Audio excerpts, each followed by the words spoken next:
Sejam bem-vindos ao podcast Comex Connect, o podcast para profissionais e entusiastas do comércio exterior. Vamos falar hoje sobre melhorias nos processos para as empresas e agentes governamentais. Estamos aqui com o Ricardo, nosso co-host aqui do AGESBEC.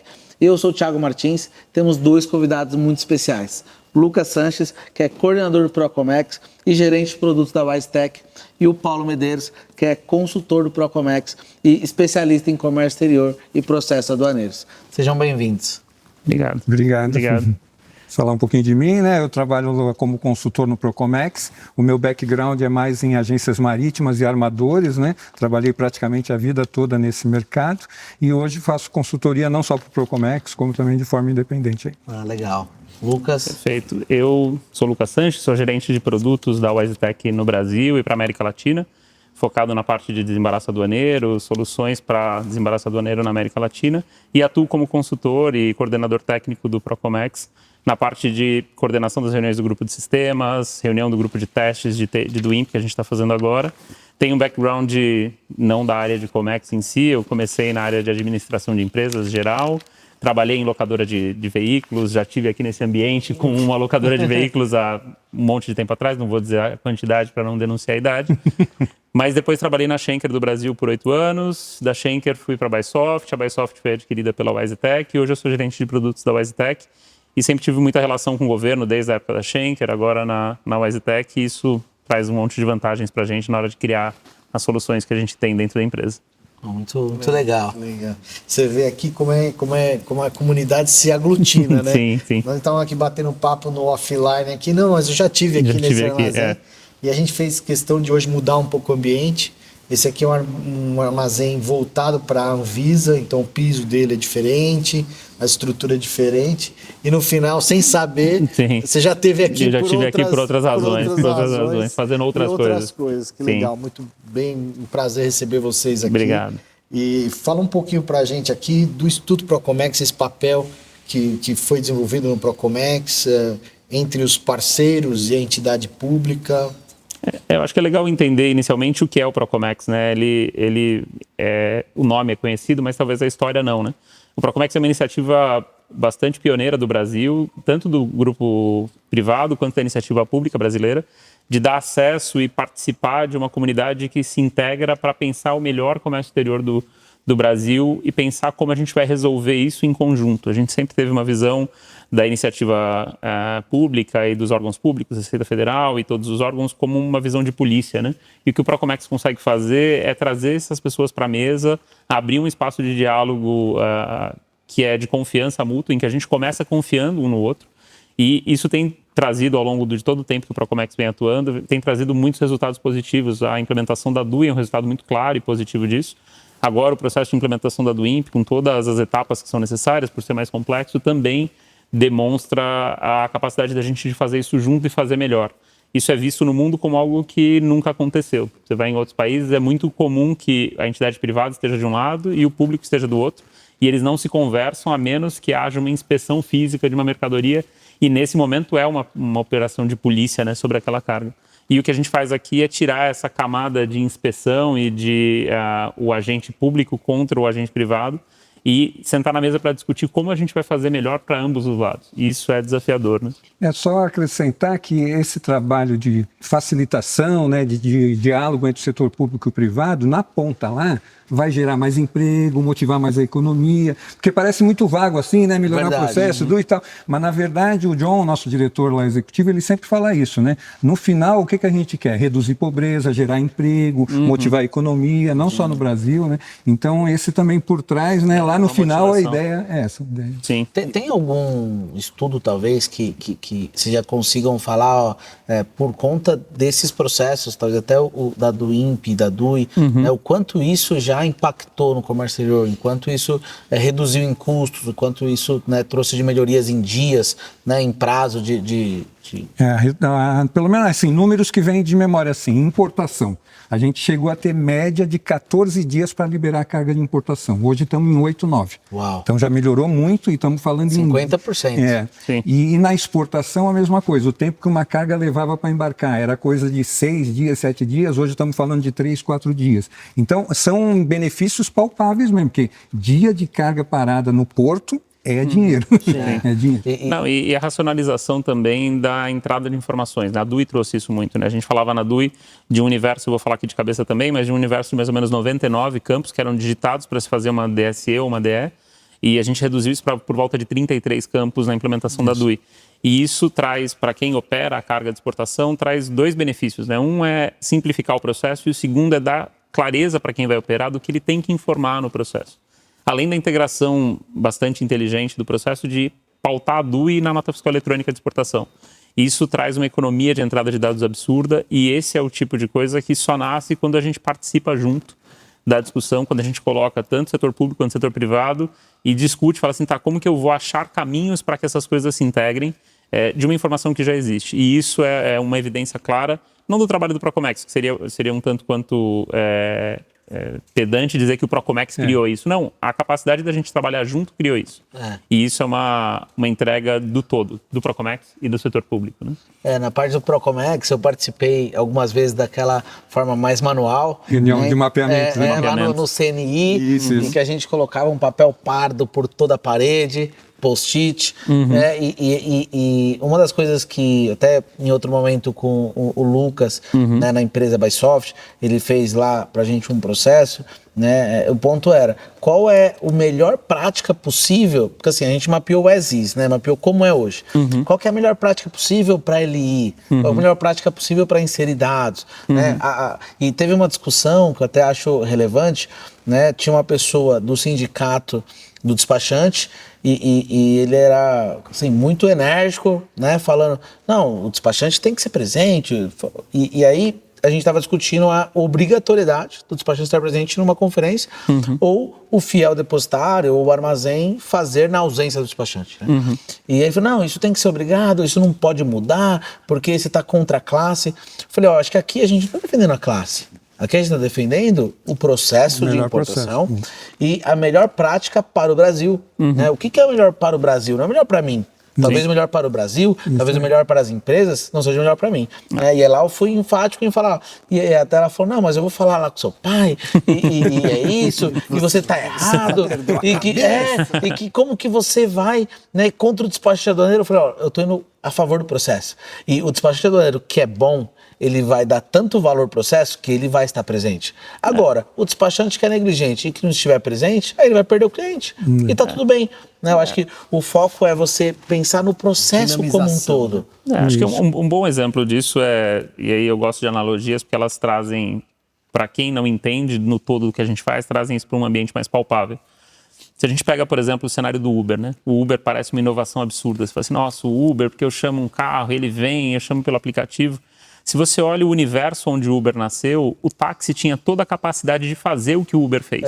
Ele tinha a base de clientes, ele tinha o ativo que presta o serviço, ele tinha até, em alguns casos, as centrais. Eu lembro aqui no ABC tinha a Táxi ABC, tinha as cooperativas. Mas por que ele não fez? Porque ele pensou como classe, ele não pensou como processo. Exatamente. Se a gente pensa, cada um na sua classe, fala, não, eu vou proteger a minha classe, o processo de inovação passa por cima das classes. E o que eu acho que a gente está fazendo, de alguma forma, no Procomex, e vem fazendo cada vez mais, é pensar o processo para além das classes. As classes vão continuar existindo. Essa ideia de que as coisas vão morrer porque o processo está se reinventando, ela é um tanto quanto infantil, talvez. Ela não vai morrer, você precisa se reposicionar. E se você está no processo que pensa o novo, você tem capacidade de se reposicionar porque você viu acontecer. E você influencia, né? É a brincadeira de você empurrar a roda ou deixar que a roda passe por cima de você. Falar, não, eu quero empurrar a roda, eu vou junto levar isso para outro caminho. E é isso que a gente chama as pessoas para fazer. Também os despachantes. Né? Acho que a ideia de, não, porque o despachante não tem que participar. Não, o despachante é importantíssimo, ele é muito relevante e ele guarda um histórico, um conhecimento operacional muito relevante. Não, eu queria só colocar, o tema é melhoria de processo, você falou dos mapeamentos presenciais, né? Agora, no início de maio, nós vamos fazer um processo de melhoria contínua no de exportação. Nós vamos fazer um mapeamento da exportação, vai ser presencial, físico, como aqueles que você participou, Old school, né? E vai ser olhando um processo que foi melhorado há bem pouco tempo, né? Entre aspas aí, mas faz pouco tempo que começou a DUI e tal, e já vamos fazer um processo de melhoria nele. Como é que está esse processo hoje? O que pode ser melhorado, né? E tem pontos para melhorar. Apesar de ter sido implementado recente, nós vamos fazer isso no início de maio, agora lá na CNI também. E então, até trazendo para o público, né?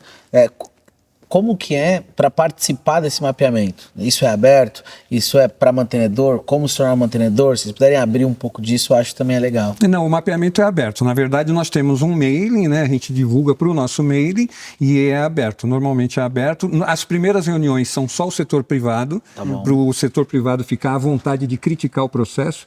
Porque se tiver o setor governamental junto, às vezes pode inibir, né? Então, as primeiras reuniões é só o setor privado, e aí depois, em outras reuniões, o setor público vem para ouvir o que foi desenhado ali de problema, e aí nessas reuniões, eventualmente, pode ter alguma limitação. Cada empresa pode levar 1, 2 pessoas, tal, porque também não podemos fazer ali uma assembleia de condomínio para não... no final acaba não saindo. Esse é um pouco da minha interação aqui com você. Como é que a gente sai do processo do debate, desse mapeamento, e aí a gente, aproveitando o nosso amigo aqui, como é que a gente vai para o processo, da digitalização? Então, por exemplo, né, no caso aí, nós fizemos a do INPE, então foi feito todo o mapeamento, depois a gente converteu isso para o portal único. Como é que a gente evolui entre o debate e a implementação sistêmica ou digitalização desses processos para um ganho? Né? E aí a segunda pergunta, para o ganho a gente está conseguindo trazer uma redução de custo efetiva para o processo, né? Além do tempo que você acabou colocando?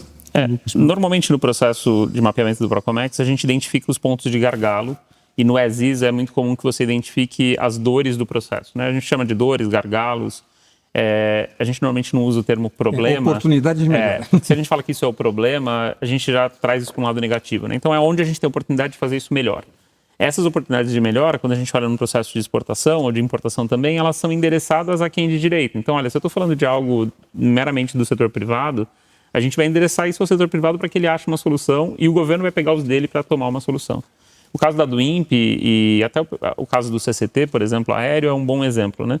O que o governo percebeu? Olha, eu tenho um processo de manifestação de carga aérea muito antigo, um sistema muito antigo, que era o Mantra, com muitas falhas de segurança, muitas falhas operacionais possíveis.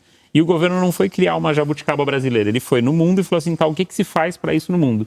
E achou na IATA a solução do cargo XML, que é a solução hoje implementada, e implementou, e isso traz uma vantagem enorme, porque para uma companhia aérea, por exemplo, uma Lufthansa, para uma Emirates, eles já estão adaptados a esse cenário globalmente, então eles não precisam se adaptar de novo ao Brasil. Não precisa comprar um outro sistema. Não precisa comprar um outro sistema, ele replica o que ele já faz em um outro país, pelo mesmo padrão do cargo XML, e vai fazer isso no Brasil. Esse é o tipo de saída, eu saio de uma oportunidade de melhoria do fluxo, falo, olha, aqui tem um gap de manifestação, essa manifestação ela é muito morosa, ou ela depende de etapas e de pessoas que não são as próprias representantes da etapa, e eu vou para uma solução sistêmica.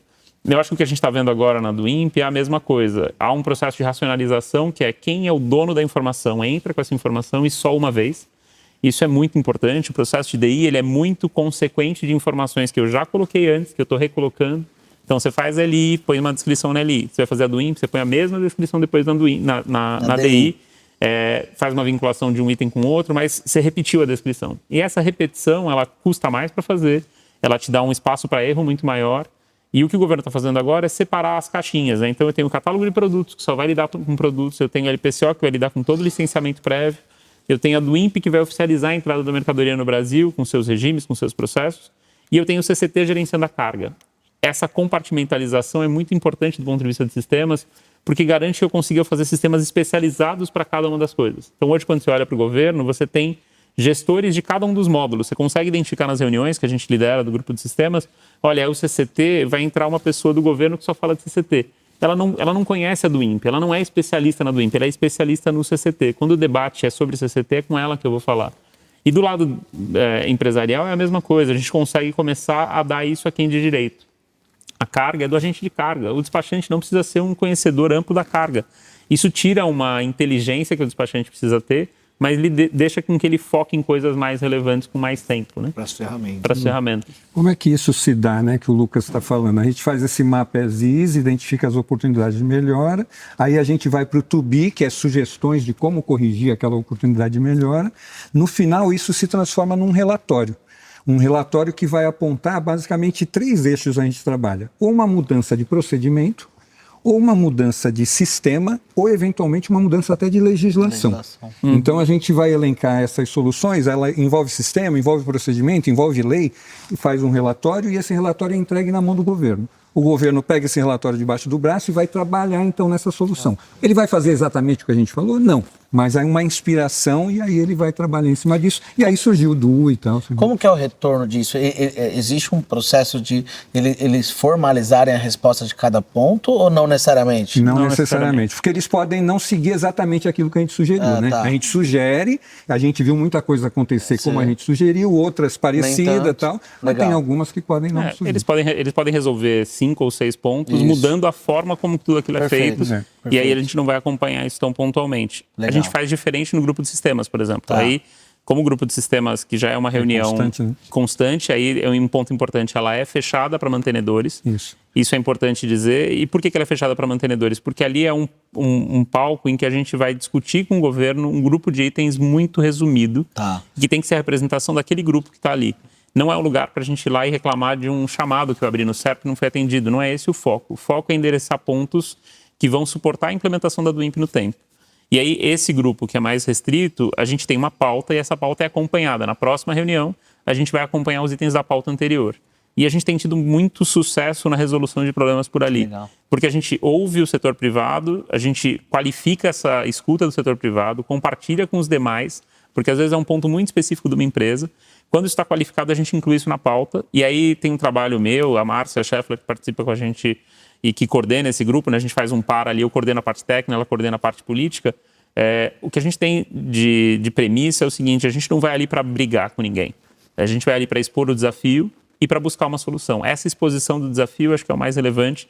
E como a gente faz isso de forma palatável para que o outro lado não se sinta agredido, né? E aí entra de novo essa parceria, né? Se eu vou para uma mesa de discussão com alguém, eu começo agredindo, dizendo que o outro fez errado, dizendo que está tudo errado, que não vai funcionar, eu perco a participação do outro. Agora, se eu falo, olha, isso daqui que está me impactando dessa forma, e eu já levo uma sugestão, falo, olha, eu sugiro que a gente vá para esse caminho. Eu não sei se ele vai seguir, mas eu não dei só o problema. Eu dei o problema, eu dei o efeito desse problema em todo mundo e eu dei uma sugestão. E isso tem sido muito funcional com o governo.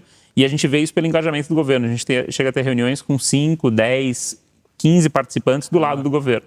Porque eles recebem a ata previamente, se preparam para a reunião, levam as respostas prontas e a reunião é muito produtiva. Aliás, tem essa semana a reunião. Tem amanhã à tarde a pauta está lá já montada, foi mandada semana passada. E a gente, como agentes privados, né, como despachante, transportador, terminal, agente de carga, a gente pode mandar para o Procomex problemas que eu tenho. Então, eu tenho problemas lá no Siscomex por conta disso. Eu tenho problema no CCT por conta disso, porque... Ou talvez isso seja um fórum para você discutir lá problemas do setor privado, certo? Ou não? É isso. A gente hoje tem duas instâncias em que isso acontece. Existe um grupo de testes da DWIMP, eu vou focar bem no DWIMP porque é o que está sendo implementado agora. Esse grupo de testes da DWIMP se reúne todas as segundas-feiras, às 11 da manhã. É uma reunião de 1 hora. A gente recebe as pautas previamente. Eu faço um trabalho com a Márcia de limpar os itens e entender o que é realmente um erro, o que é uma dúvida do usuário e que a gente vai usar para resolver isso na reunião. Mas é um espaço de troca, da gente ouvir e falar assim, olha, eu tive esse problema de testes, o outro vai me dizer se teve o mesmo, um vai estar usando o portal único, o outro vai estar usando o sistema externo, e a gente vai compartilhar isso. A gente tem resolvido muitas dúvidas pontuais nessa reunião, e muita coisa nem chega no governo, porque não é algo do governo, é uma dúvida.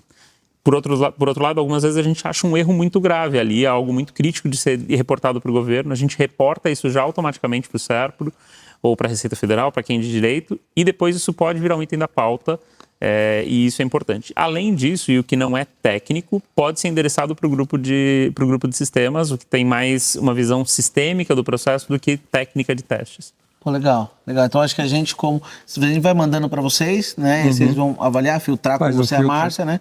E fala. Outra coisa que eu ia falar, Paulo. Tem um e-mail, um canal que a gente poderia divulgar? O mais simples é entrar em contato com o Procomex. A gente tem os contatos no site. Entre em contato com o Procomex. Perfeito. Se já é um mantenedor, vocês vão estar no nosso mailing. A gente convida vocês pelo mailing para participar das reuniões. E aí a gente cria nessas reuniões os grupos que vão receber os e-mails, quem limpa esses e-mails. Dos grupos de testes e da reunião de sistemas, quem faz isso sou eu e a Márcia, principalmente a Márcia concentra essas informações. Então, o site do Procomex, aí lá vai ter todos os contatos para isso aí. Quando você falou, já fizemos um mapeamento de como é o ESIS, né? E a gente vai fazer as sugestões. Eu acho que o legal né? E aí vai um pouco também, talvez, do design thinking, que o Lucas pode falar um pouco, é que as sugestões, elas são sempre diversas, né? Então vai ser a sugestão do despachante que, isso resolve a minha dor. A sugestão do terminal, não, mas isso resolve a sua dor, mas cria outro problema para mim. E aí há uma consolidação disso para trazer para o governo, né? Porque, de fato, é uma balança ali. Não, e assim, na verdade o Procomex gosta dessa discussão, né? Porque se você faz um mapeamento separado, só com um ator ou só com outro, ele vai focar no seu problema. Quando você junta os atores, aí você provoca essa discussão e aí vai da habilidade, né, da gente que está gerenciando a reunião de, vamos tentar focar aqui na solução que atenda a todo mundo. E aí a gente vai buscando isso. É um trabalho difícil, não é fácil. É reunião de condomínio mesmo. Mas é gratificante. Quando você vê a solução ser alcançada, é muito bom. Uma das coisas que a gente usa no Design Thinking, e a gente usou isso muito no mapeamento de atributos, né? Isso foi uma das coisas que eu ajudei lá e onde eu comecei mais a me envolver com o Procomex. A gente começou a fazer reuniões com 50 pessoas. E quando você tem uma reunião com 50 pessoas em que você quer ouvir, a expectativa do governo era ouvir as pessoas do setor privado no que eles entendem ser relevante, você tem um desafio de presença, né? Como que eu me faço presente? E é muito comum nessas reuniões, pensando em reunião de condomínio, e pensando que tem o governo, é muito comum que as pessoas queiram aparecer. Ela não quer explicar o que ela tem de problema, ela quer fazer um discurso bonito para que ela seja vista pelos outros, porque é uma questão de ego, uma questão de estar de frente com uma autoridade. E isso, no final, acaba ocupando metade da reunião. Então, a gente tinha esse desafio. Eu vou fazer uma reunião para mapear atributos. E aí eu começo a abrir espaço para as pessoas falarem, começa a virar uma reunião política. Cada um vai falar o seu ponto, vai fazer um discurso ali, vai gastar 15 minutos, acabou a reunião, a gente não fez nada. Então, uma das coisas que a gente trouxe, que é uma das estratégias do Design Thinking, é um processo de brainstorm silencioso. Então, o que a gente faz? A gente distribui post-its para todo mundo, fala assim, eu quero te ouvir. Mas eu não quero te ouvir pela sua eloquência de falar, eu quero te ouvir pela sua ideia. E aí a gente vai colocar isso num post-it, esse post-it vai para uma lousa, depois a gente vai juntar aquilo que você, o Ricardo falou que é a mesma coisa, a gente vai convergir. E esse processo dá a capacidade de pessoas que são menos desenvoltas para falar, de falarem também, né? Não perder a oportunidade. Eu sempre brinco que se me colocam numa sala e falam assim, não, vamos fazer um brainstorm, eu sou péssimo para participar, porque eu acabo falando por todo mundo e aí no final fica o Lucas Storm, né? E aí, TDAH? Deve ter TDAH, deve ter um monte de coisa aí dos psicólogos que não me ouçam nessa hora. Mas o que eu acho que acontece nesse processo, e isso foi muito bom nas reuniões de atributos, é que a gente dá a oportunidade das pessoas falarem e quando isso vai para o quadro, a gente coloca ali a ideia no quadro, isso deixou de ser a ideia do Lucas, a ideia do Thiago, a ideia do Paulo, a ideia do Ricardo. Agora é a ideia do grupo. E aí a gente vai parar de bater na ideia do outro, né? É muito comum também assim, não, eu não gostei muito da ideia daquela pessoa, ou eu não gosto da pessoa, então eu vou bater na ideia. E aí agora que ela está no quadro, eu falo assim, não, essa daqui é a nossa ideia. A gente vai discutir a nossa ideia e a gente tira essa camada pessoal da história, né? E o ego dá uma caída também. Você fala assim, não foi a minha ideia que persistiu, não é a ideia do time. E aí fica mais fácil. Todos estão falando a mesma coisa, independente de quem está sendo interlocutor. E aí é uma técnica, né? Uma tecnologia por si, né? Que a gente acaba usando e que traz uma vantagem. Foi muito produtivo, a gente fez mais de 50 reuniões desse tipo de atributos. A gente levantou 39 mil atributos possíveis que depois foram limpos, organizados. Nesse processo de ouvir e de dar espaço para as pessoas ouvirem. Hoje são quantos? Então, fizeram 39 mil? A gente foi... Os números hoje eu não tenho exato quanto que a gente tem no Portal Único, mas o universo de dados era 39 mil sugestões, que depois foram limpas por especialistas. A gente chegou num universo de mais ou menos 3 mil, 2.500 a 3 mil atributos sugeridos finais. Isso foi mandado para o governo fez o trabalho dele de interagir com as entidades governamentais, as agências, Anvisa, MAPA e assim por diante. Que eu me lembre, hoje a gente deve estar na casa dos 2.000 atributos diferentes, e aí eles estão distribuídos na NCM de acordo com a necessidade. Mas isso, de novo, também não existe no mundo, né? Isso também foi uma tecnologia nossa. A Argentina, por exemplo, agora eu tenho um pouco mais de interação com países da América Latina. A Argentina tem algo parecido com os sufixos que eles usam, mas eles não são atributos, eles são meio que categorias consequentes. Então, você escolhe uma categoria que vai ter outra. A nossa estrutura de atributos ela é mais independente. Você tem um atributo que pode chamar mais 1, 2, 3 atributos por condição. Pode ter 3 atributos num produto, 12 em outro. Então, a gente tem uma tecnologia mais aberta em relação a isso. E eu acho que isso traz uma vantagem enorme para as empresas também, né? Não só para o governo. E falando de melhoria de processos, que é um pouco do tema aqui,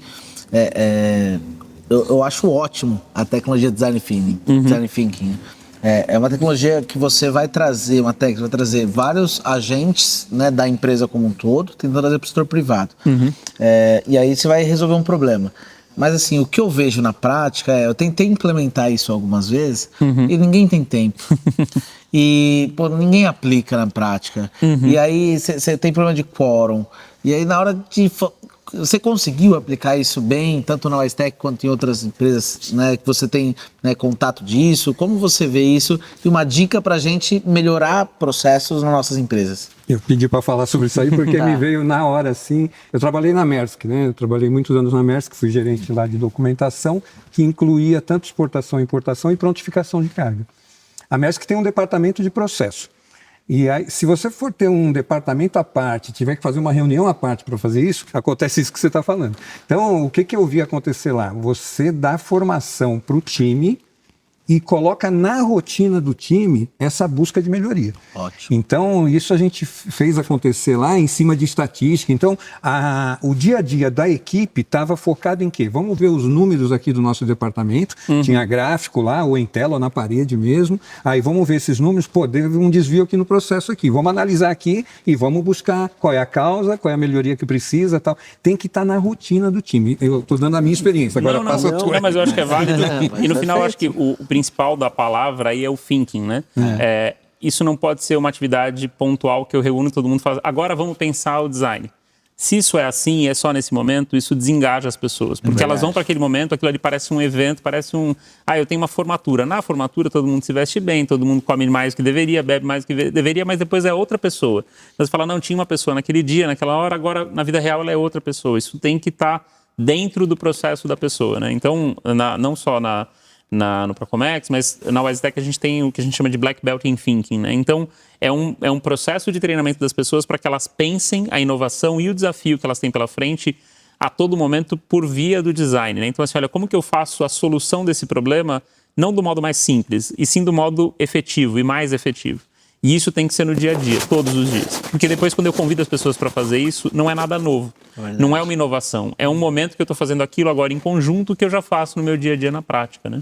E é uma forma também de você harmonizar os processos internos, né? Perfeito. Baseado nisso, a gente adotou essas regras para trabalhar a reorganização dos nossos fluxos, porque a coisa é tão dinâmica, muda toda hora, que daqui a pouco você tem um cara que está na digitalização e você tem um outro cara que está passando mimeógrafo. É isso. Eles estão na mesma empresa, em setores só.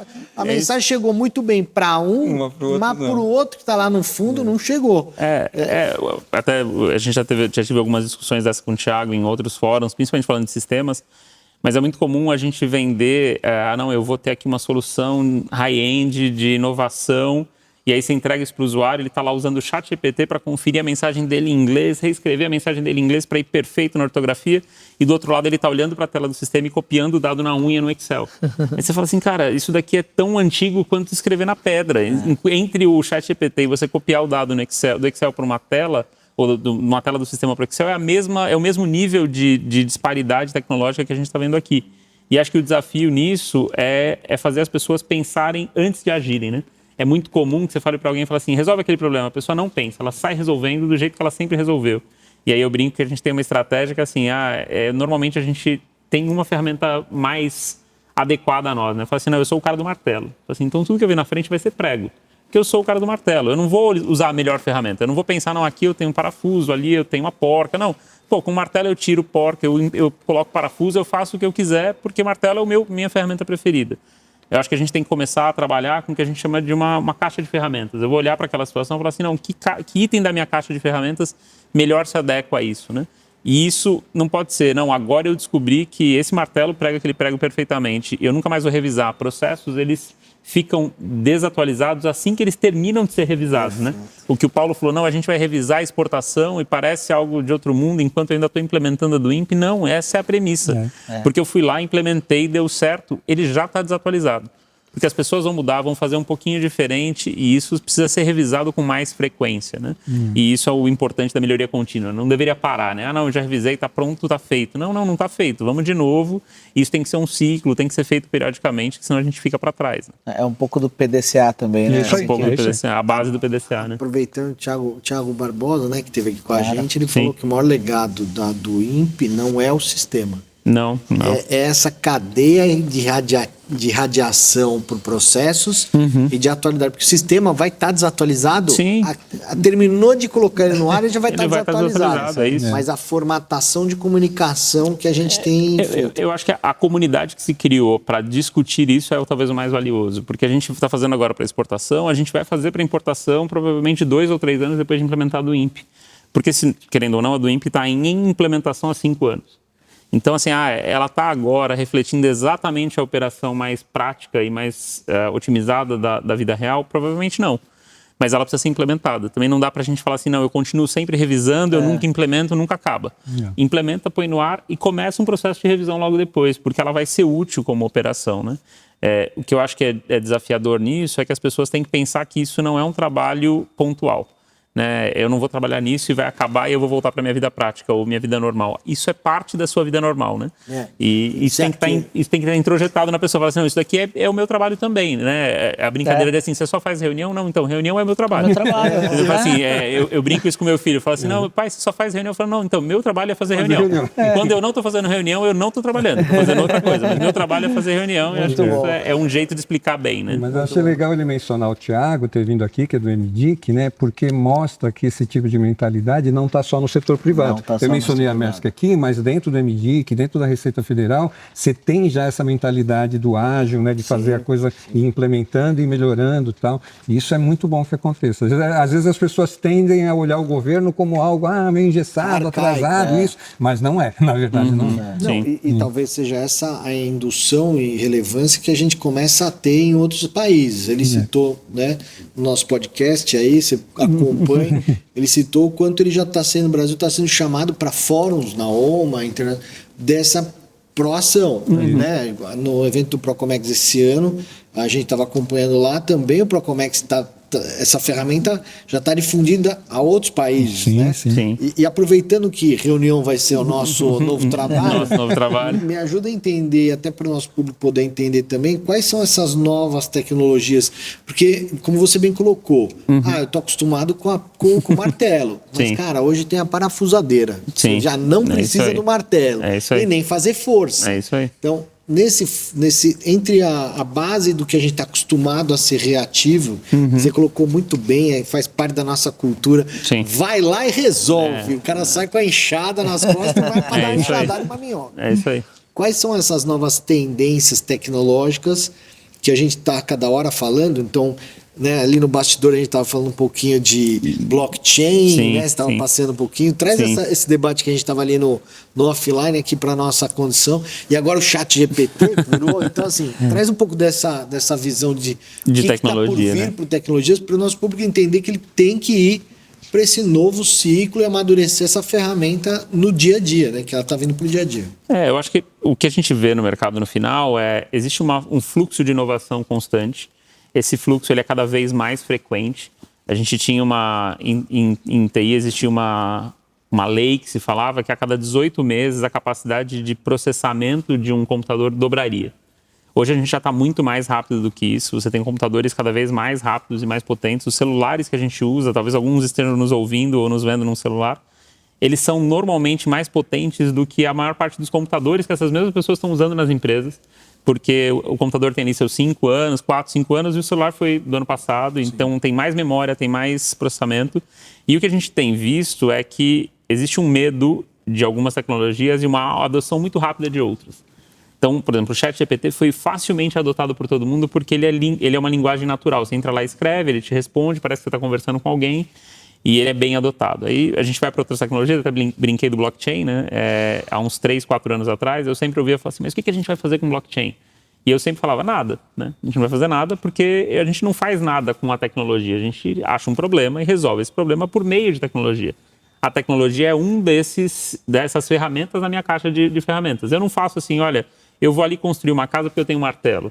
Não, é o oposto. Eu quero construir a casa e aí eu vou achar martelo, eu vou achar pá de pedreiro, eu vou achar cimento, eu vou achar as tecnologias que vão construir a casa.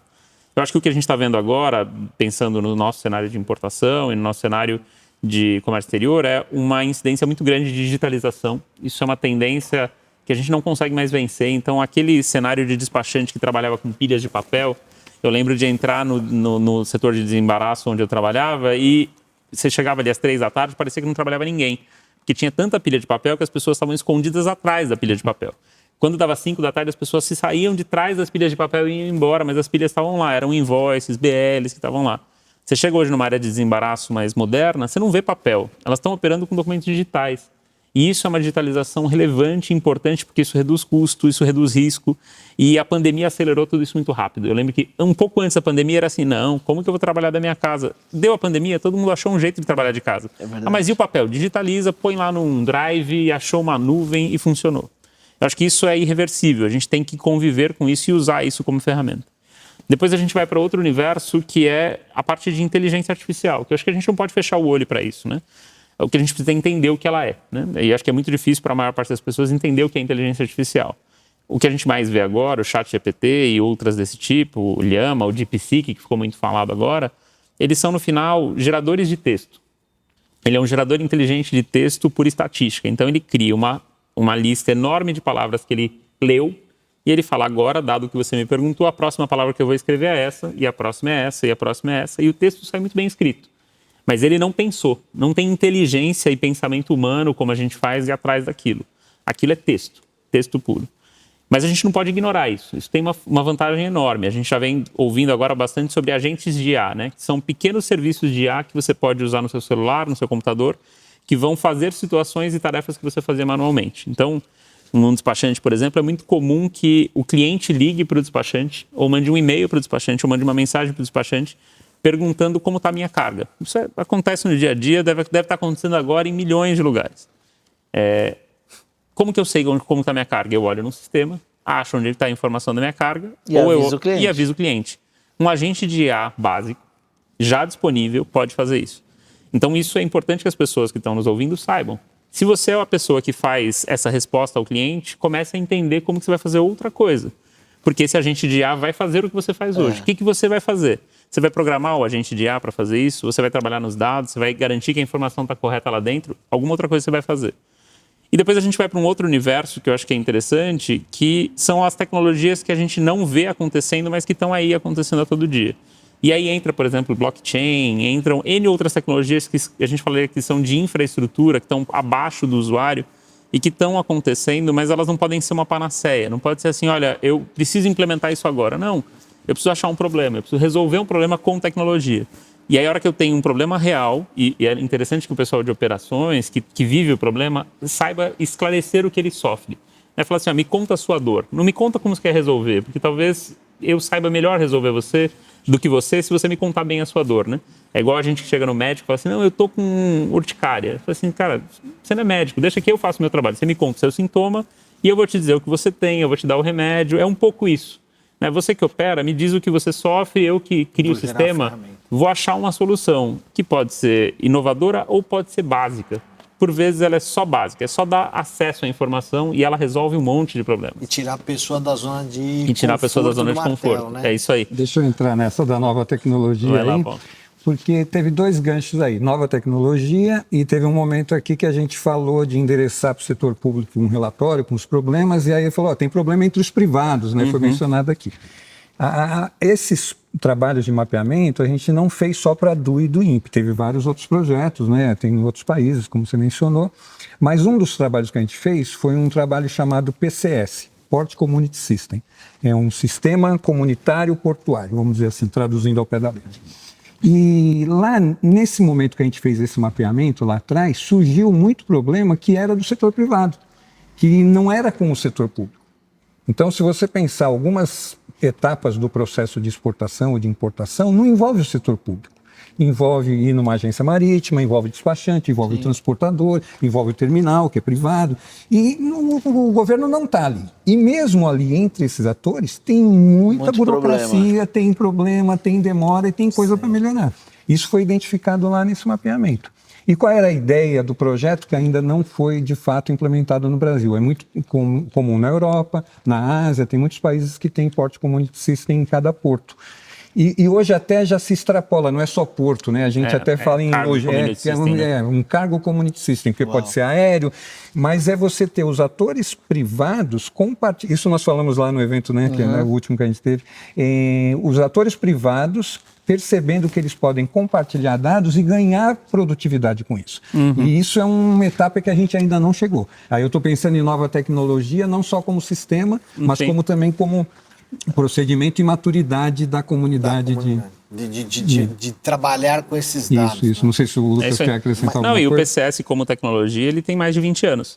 Existem PCS no mundo há mais de 20 anos. Então, a ideia de nova tecnologia ou tecnologia antiga não é uma boa solução, né? Não é uma boa dicotomia, né? Assim, não importa se ela é nova ou ela é atual, ou ela é antiga, me importa se ela resolve o problema, né? É a mesma coisa do martelo. A gente usa martelo provavelmente há mais de 200, 300 anos e ele continua resolvendo o problema. Se você tentar inovar o martelo, talvez você não consiga fazer nada relevante que vá realmente inovar, né? Nesse ponto, a gente fez até o Balaguer, que é o nosso delegado aqui de São Paulo, nós fizemos esse fórum, onde a própria Alfândega de São Paulo fez um fórum da Aziz,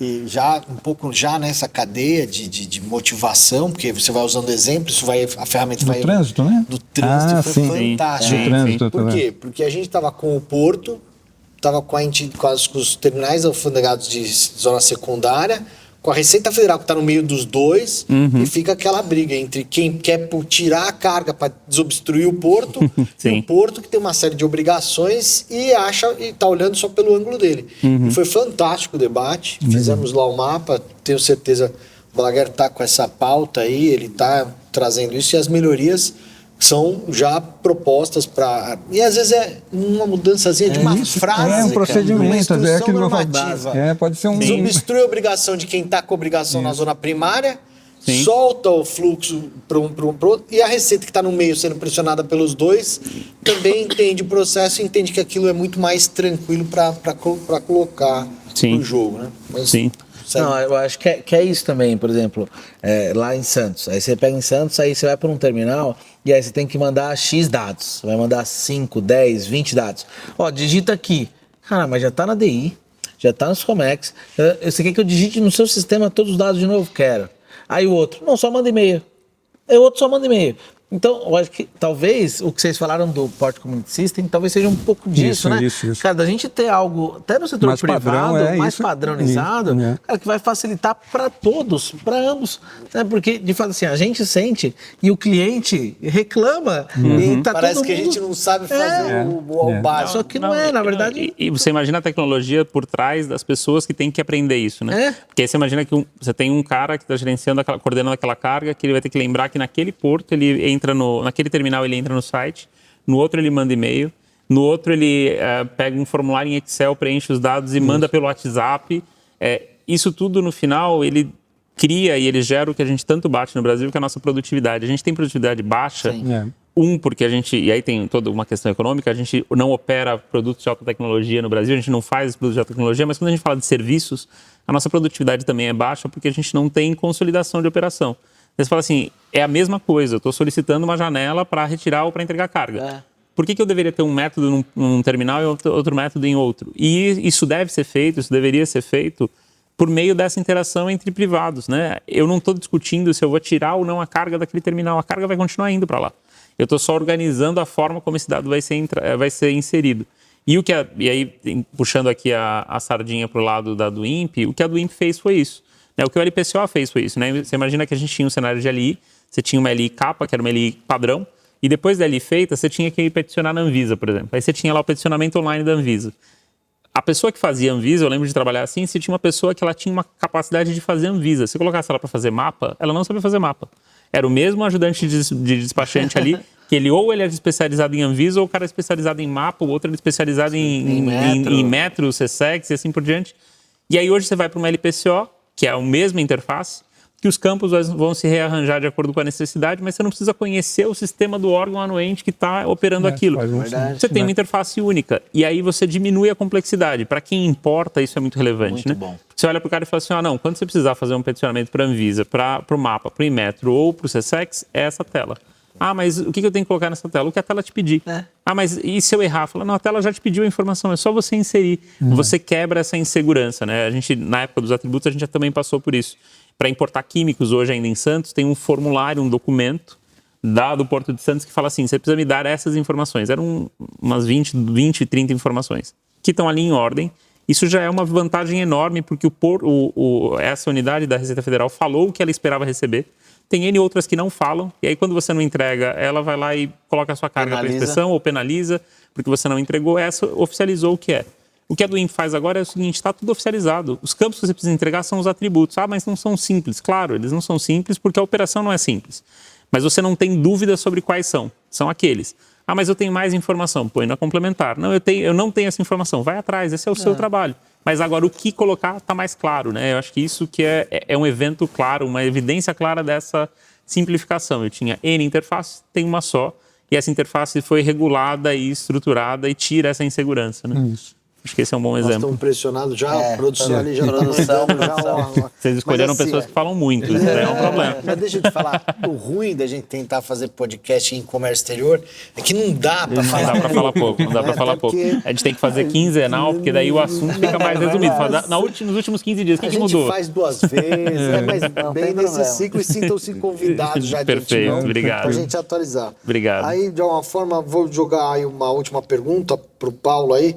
O que ele entende aí para essa nova comunidade que está chegando, né? Ou seja, um novo empresário ou um novo profissional para se engajar nessa loucura que a gente vive aqui. Quais seriam um pouco da tua vivência? Porque a gente está aqui falando de uma cadeia de um autoconhecimento.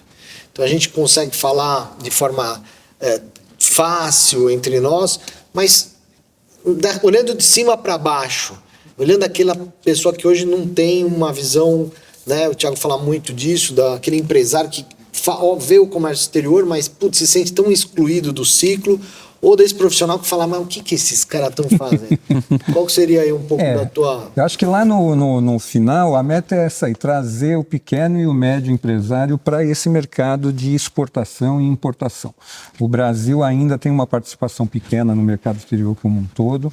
A gente, na verdade, quando olha o mercado com a China, por exemplo, a gente importa muita coisa, né? E importa coisas do dia a dia, assim.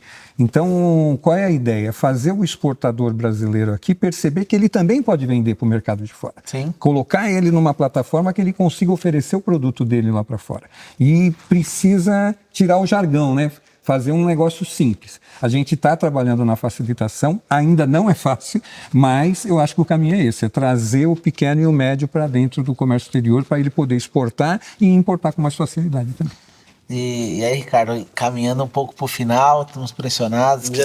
Mas deixa o Lucas dar a opinião dele nesse assunto. Recomendações, né? Não, eu acho que o principal é você se inteirar pelos meios disponíveis. A gente tem muitos meios disponíveis. E você buscar as fontes mais claras de informação. Existe muita informação hoje disponível.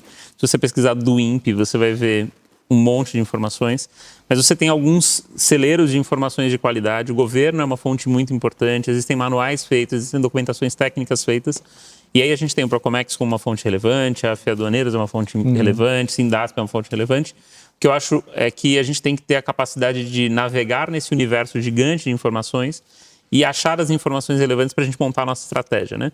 Eu acho que para o pequeno e para o médio, o grande desafio é que o comércio exterior parece uma caixa preta, né, de mágico. Você fala assim, não, eu trago uma carga que está bloqueada, ela passa nessa caixa aqui, ela sai livre. Você fala assim, cara, eu preciso entender o que aconteceu aqui para que eu bem compre serviço, para que eu bem possa monitorar essa etapa. Eu preciso ser um especialista? Não. Mas se eu não sei o que aconteceu aqui, eu não sei comprar. Né? Então eu tenho que ter uma noção básica disso. E hoje está muito mais fácil, né? Quando você vinha de um ambiente de DI, com DSE, com RE, era muito mais complexo. Hoje a gente está indo para um ambiente muito mais simples, então passar por isso é importante, né? Legal. Bom, para fechar, pessoal, agradecer a presença de vocês, mas tem a cereja do bolo. Sempre. Né? Que eu queria que o Lucas e o Paulo aqui compartilhassem com a gente algum fato inusitado, alguma coisa que remeta aí uma lembrança. Algum momento. Algum momento diferenciado. Da carreira que vocês proporcionaram. Quer começar? Você falou que já tinha uma. Eu já tenho uma, já. Eu já tenho uma. Como eu disse, eu participei dos mapeamentos dos atributos, né? E a gente liderou várias reuniões nesse processo. E a gente fez muitas na CNI, fez algumas em outras entidades. E aí chamaram um dia para fazer uma na Receita Federal, ali em São Paulo, no centro de São Paulo, perto ali da 25 de março, ali aquela região. E eu fui para essa reunião, e era uma reunião de dia inteiro. E no meio do dia, era uma quarta-feira, no meio do dia ali tem um restaurante muito bom dentro do prédio, chamaram a gente para comer lá. E eu acho que vocês perceberam, eu gosto um pouquinho de comer, fui comer, tinha uma feijoada ótima. Não, e aí também feijoada não estava fácil, né? E eu ali, camisa, vamos comer, feijoada, e eu fui cortar, acho que eu peguei um pedaço de torresmo, fui cortar um pedaço de torresmo e a feijoada veio toda na minha camisa. Uau. E eu estava liderando a reunião. Então você imagina, uma camisa branca, meio quadriculada, a feijoada inteira na camisa. E aí você fala, pô, como que eu vou voltar para liderar a reunião assim? E aí um anjo dali do restaurante olhou para mim e falou assim, não, calma, meu filho, eu vou resolver o seu problema. Ela foi lá, trouxe um potinho com água, alguma coisa, limpou ali em 2, 3 minutos, ficou meio molhado, fui no banheiro, secou, mas salvou a reunião. Uau. Ficou manchada a camisa, mas deu para continuar a reunião. Mas seria o fim da reunião. Mostraria que você era um afoito. Eu ia ter que falar assim, não, a gente cancelou a reunião agora porque o bendito do palestrante aqui, ou da pessoa que está liderando a reunião, se melou todo de feijoada, a gente vai ter que remarcar para um próximo dia. Então, foi esse o momento inusitado aí que eu passei, mas deu certo. A gente tinha ali uma pessoa abençoada que conseguiu resolver o problema no final. Que legal. Uma das lendas aí da navegação, né? Lenda não, é uma história real essa aí, mas na verdade existe uma regra, né? Que se você tiver uma carga não manifestada a bordo, essa carga vai para perdimento.